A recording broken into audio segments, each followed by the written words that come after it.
English teacher ఎప్పుడు కూడా స్టూడెంట్స్ని ఎగతాళి చేయకూడదు.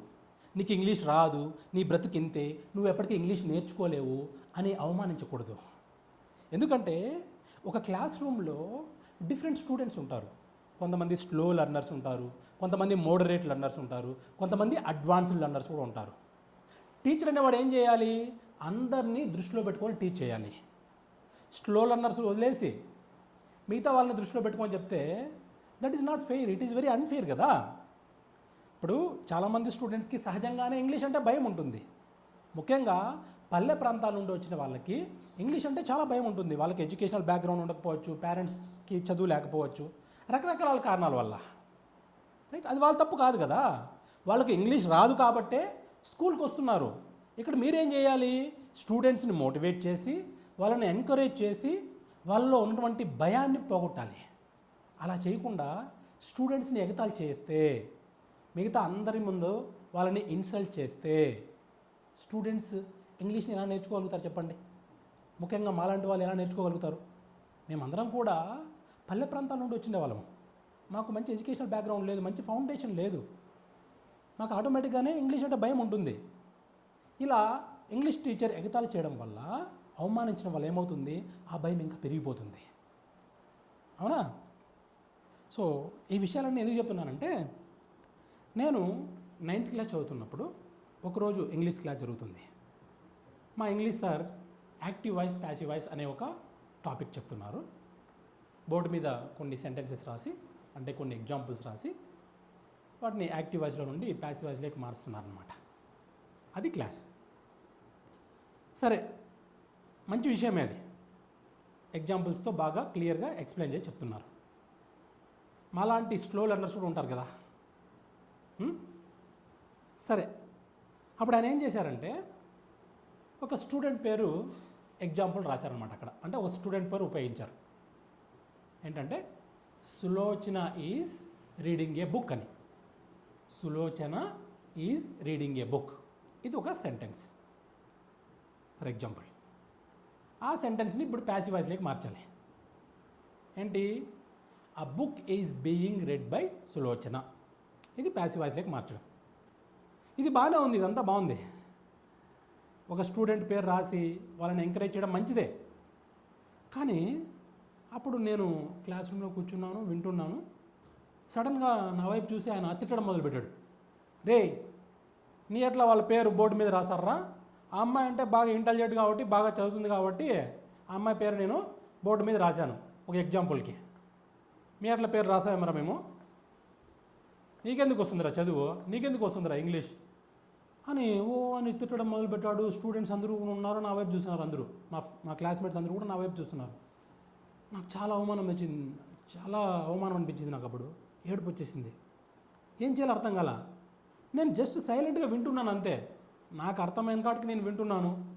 అర్థం కాకపోయినా అడగాలంటే భయం, ఆయన ఎక్కడ కొడతాడు అని. ఇప్పుడు నేను అక్కడ నా తప్పు ఏమీ లేదు. I was just a student like all others in the class room.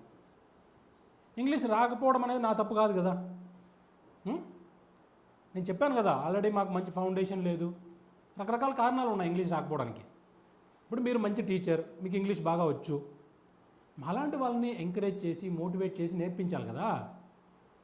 మీరు అలా డిస్కరేజ్ చేస్తే మేము ఇంగ్లీష్ ఎలా నేర్చుకోవాలి చెప్పండి?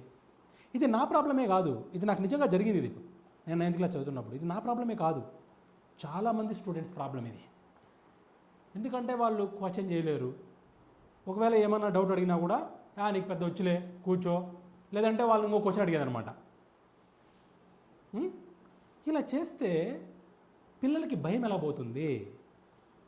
వాళ్ళు ఇంగ్లీష్ ఏ విధంగా నేర్చుకోగలుగుతారు? ఈరోజు ఇంగ్లీష్కి చాలా ప్రామినెన్స్ ఉంది కదా. ఎక్కడికి పోయినా ఇంగ్లీష్ స్పీకింగ్ స్కిల్స్ని టెస్ట్ చేస్తున్నారు కదా, ఎక్కడికి పోయినా కూడా ఆ రిక్వైర్మెంట్ ఉంది కదా.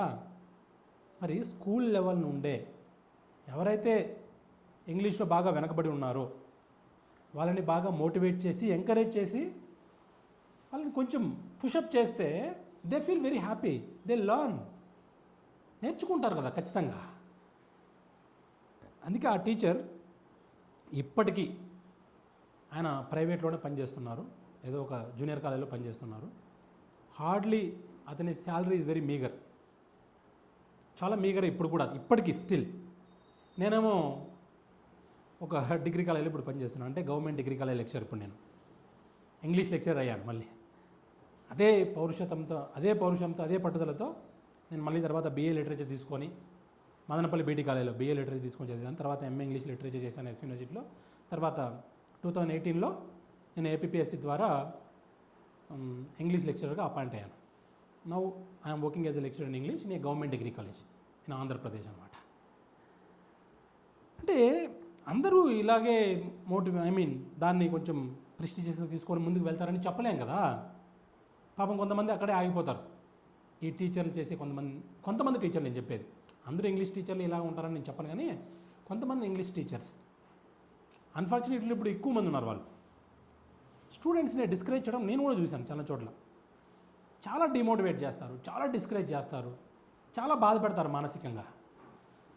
ఇప్పుడు అన్ఫార్చునేట్లీ ఏంటంటే చాలామంది టీచర్స్కి చెప్తున్నాను చూడండి, నేను ఇప్పుడు కూడా నేను కూడా టీచింగ్ ప్రొఫెషన్లో ఉన్నాను కాబట్టి నేను అబ్జర్వ్ చేస్తూ ఉంటాను. ఇంగ్లీష్ లాంగ్వేజ్ని కనీసం టీచ్ చేయడం అనేది పక్కన పెట్టేస్తే, బోర్డు మీద నిలబడుకొని సరిగ్గా ఎఫెక్టివ్గా మీరు బోర్డు మీద ఎక్స్ప్లెయిన్ చేయలేని పరిస్థితిలో ఉన్నారు. ఇది కూడా పక్కన పెట్టేస్తే ఇంగ్లీష్ స్పీకింగ్లో చాలా వెనకబడి ఉన్నారు టీచర్స్. నేను చెప్పేది so called English teachers, lecturers అయినా కావచ్చు, డిగ్రీ కాలేజ్ లెక్చర్లు అయినా, జూనియర్ కాలేజ్ లెక్చర్లు అయినా, స్కూల్ టీచర్స్ అయినా, చాలామంది ఇప్పటికీ కూడా ఇంగ్లీష్ మాట్లాడడంలో వెనకబడి ఉన్నారు. ఇప్పుడు నేను చెప్పాను కదా, నేను 9th క్లాస్ చదివినప్పుడు మా సార్ ఇలా ఇన్సల్ట్ చేశాడని. ఆయన కూడా ఇంగ్లీష్లో మాట్లాడడం రాదు, ఐ నో దట్. ఇప్పుడు ఇదే మదనపల్లిలో ఆయన కూడా వేరే కాలేజీలో పని చేస్తున్నారు. నాకు తెలుసు ఇప్పుడు కూడా ఆయనకి ఇంగ్లీష్లో మాట్లాడడం రాదు. బుక్లో గ్రామర్ నేర్చుకోవడం, ఆ సిలబస్ ఏదైతే ఉందో అది పిల్లలకు చెప్పడం అంతే. మరి నీ పరిస్థితి అలా ఉన్నప్పుడు నువ్వు అప్గ్రేడ్ కాకుండా, నీ నాలెడ్జ్ని ఇంప్రూవ్ చేసుకోకుండా, నువ్వు స్పీకింగ్ స్కిల్స్ని డెవలప్ చేసుకోకుండా స్టూడెంట్స్ని డిస్కరేజ్ చేస్తే ఎలా? కరెక్ట్ కాదు కదా ఇది.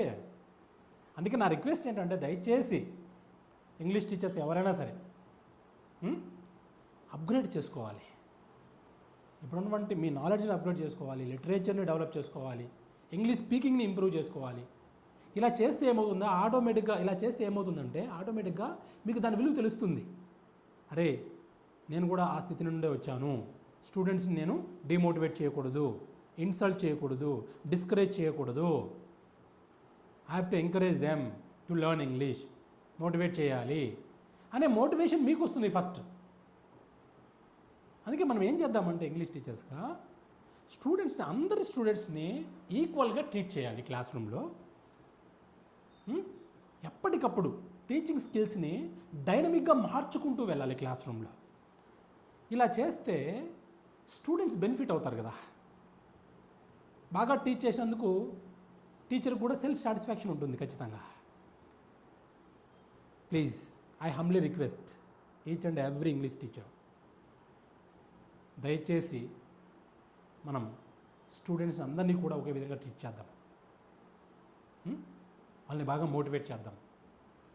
Let us teach them in an easy way. మనకు ఆ పెయిన్ తెలుసు కదా, అందుకనే రైట్ చేద్దామా?